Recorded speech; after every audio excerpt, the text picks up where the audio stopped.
Nestle girl, I'm in here feeling freshly fucked. It's all in the afternoon. Tony came over here on his lunch break and rearranged my spine. And now I need you to start a GoFundMe for my hair because he done huffed and puffed and blew my makeup down. And now my edge is falling out. And girl, I'm just, child, I guess he couldn't take me looking all good, feeling fishy. And now I'm feeling freshly fucked. And thinking about how I'm gonna need a GoFundMe to get this rat's nest together made me think about Keaton Jones, the little boy who was bullied and then come to find out his family or mom is a white supremacist. And I said, girl, let me see if I can call y'all and convince y'all to get a refund on y'all GoFundMe money from him and send it to me. Nestle girl, did you get into the viral video of the young boy who was in the car crying because he was being bullied in school? And then the people had put all my edge money in a GoFundMe to give his mammy. And then upon further investigation, the people find out that the mama is, you know, a white supremacist, got the Confederate flag, and, you know, just believing all that. She's a Trump supporter, basically. That shit been weighing on my mind all last night, all this morning, all while Tony was on top of me and inside of me. And I just said, you know what, girl, I'm gonna have to call you and talk about it. And shit, since I'm sitting up here looking like one of Honey Boo Boo neighbors, this is the perfect opportunity for us to talk about it. What do y'all think about it? I'ma say this. When the video first hit and I saw the little boy in the car crying, it tugged at my heartstrings. It took me back to elementary school when I was teased a whole lot. And I thought to myself, damn, this is really sad. Coupled with the fact that it looks like the boy has a slight facial deformity. I don't know if he does or if he doesn't. But it appears that way. So he probably is subjected to slightly more teasing than the average kid. I watched about half of the video and then I turned it and went on to something else. Days later, then I found out they had a GoFundMe raising money for the little boy. The celebrities was making videos like giving them free concert tickets, so on and so forth. Then days after that, we find out, you know, people went through the mama Facebook page and saw the Confederate flag and she holding guns. And then the day after that, some celebrities that have reached out to the woman personally said that her response was basically, thanks for everything, but better yet than flying us out and giving us free concert tickets, could you please share the GoFundMe page? Leaving them feeling like she's in it for the money and that it's all a ploy. Here's my take on it. You gotta be careful what you share on social media. Everything that happened in your life is not fodder for people.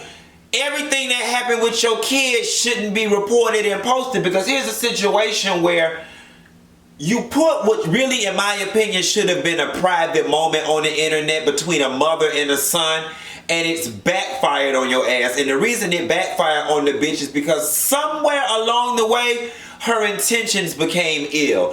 I think in the very beginning when she did it, it was a genuine, let me show the world what these people did to my baby. Okay? Somewhere along its travels, somebody started to GoFundMe and it was like, oh shit. Now the last I checked, it was $58,000 in the GoFundMe account, which is on hold. Quiet as it's kept, I ain't judging, but based on their vernacular, the pictures that they've shown, they don't even appear to be a family or live in a part of the world where $58,000 is the annual household income. I'm sorry, they look like they live somewhere and they speak like people who probably make a $32,000 combined income for the house. So that's a lot of damn money for them, but I'm gonna tell you something. Karma, the universe, and white Jesus said, bitch, we gonna fix your ass. God said love all his children. And while he loved yours and he gonna see yours through and make sure that he makes it, you ain't gonna make it on that goddamn money, okay? Like the daddy from Players Club said, no my goddamn money. Lord have mercy, Jesus. You can't do wrong by folks and then expect a blessing on donation and volunteer money. Not when my edges around here need their children. Bitch, feed these children. Go fund this, okay? Here's the thing. A lot of people were saying the child should not be penalized because of the mother. Well, at the end of the day, that child is a minor and that money was going to go to the mama for her to use at her discretion anyway. And let's face it, how many people at that age, mammy would have got $58,000 and handed it over to her? I'm going to tell you something about mine now. Mine would have said she would have put it in an account until I got later, but child, she was so damn broke growing up. My mom, all my damn money would have been gone. My mama probably would have bought me a Nintendo, some school clothes, a couple other things, and then the shit, Mildred ass would have bought furniture, all kind of shit for that. My money would have been gone. That money was not gonna go to him no way, number one. Number two, the issue that he was having is not a money-based issue. Number three, money ain't gonna change the way he look or how other people view him. And number 4, 5, and 6, I'll figure out throughout the rest of this video. Like I said, if you put $58,000 in his pocket or $100,000 in his pocket, it's not gonna change the fact that he looks the way he looks and the other kids feel the way they feel. Now, is it me, or are these kids a little softer today than they used to be back in the day? I don't know. I'm just asking the question. I was teased heavily. I've also been the bully before. And some of my school teacher friends tell me the difference between when we were in school and these current kids now is that, you know, if somebody bullied me or picked on me in the bathroom at school, at least when you went back to the classroom, the other kids didn't know or see. Only the people present there saw. Or if you got beat up in your neighborhood, the whole school didn't know. These days with social media, I'm hearing that the kids cannot live down the bullying. It's constant, it's incessant, and they can't escape it. I understand that, and that's something that I guess those of us that were born in the 80s, even the 90s, we're like, oh, kids need to toughen up, but we don't know what it feels like to endure the bullying 24/7. So, you know, I'm not for it.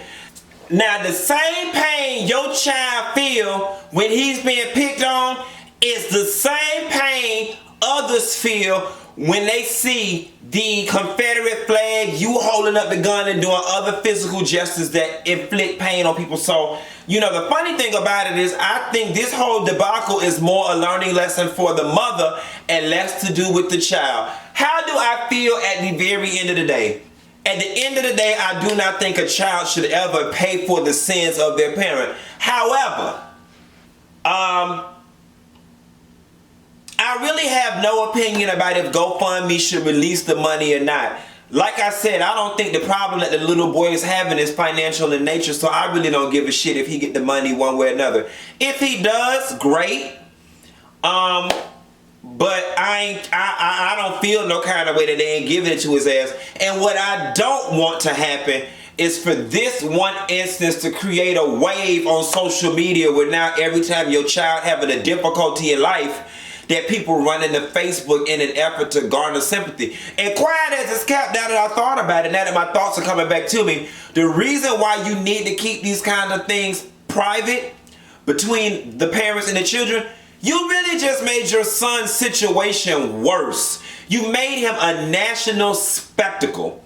Okay? Now he going to school, the parents, the bus drivers, the kids looking at him like, not only is you ugly, but y'all didn't get the money. He. Like, you really just made it worse. I feel bad. I feel bad for the little boy because it's not, especially if you've got a physical deformity, it's not right.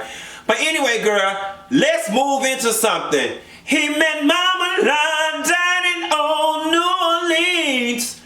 Patti LaBelle, honey. Patti LaBelle. Ew. Only Luther knew how much you do. Patti LaBelle, you is one messy queen.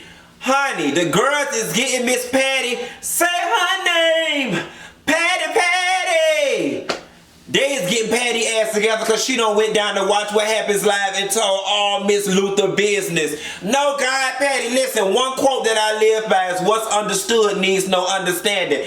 Everybody knew Luther was gay. We didn't need no damn confirmation for you. Everybody knew Luther was gay the same way we know the minister of music at the church is gay and the choir director that be wearing them nice blouses under them JCPenney suits is gay. We all knew it, Patti. We was fine living in denial. We was fine pretending like we didn't see that the sky was blue. We was fine. Bravo Andy came on, asked you one question and you took it and ran. No more wine for people over the age of 60 in the Watch What Happens Clubhouse. Patti, you must got an album coming out. Patti, you must be feeling some kind of way. Patti, you must have been feeling your beats. No, Patti was feeling that dirty wine and done told all Luther business. Yes, God, honey, that was a private secret between him, you, Maya Angelou, Oprah, and Iyanla Vanzant, okay? Luther was part of the lesbian coalition that Maya Angelou and Oprah started. We all knew this. How do y'all feel about Patti's confirming that Luther was gay? Here's the thing, right? Here's the thing. I want everybody to shut the fuck up, okay? We all knew Luther was gay. The world knew Luther was gay. Patti LaBelle confirming it does not change what we already knew. Now, I'm not gonna lie. When I heard Patti say it, it stung. I was like, ooh. But it only stung because the people around Luther have kept that secret for so long or have not spoken on it for so long out of respect, out of loyalty, just out of having class, that it was off. But I didn't walk away like, oh, Patti spilled the tea. You can't spill no tea that's already been spilled and sipped. Like, come on, Patti really did not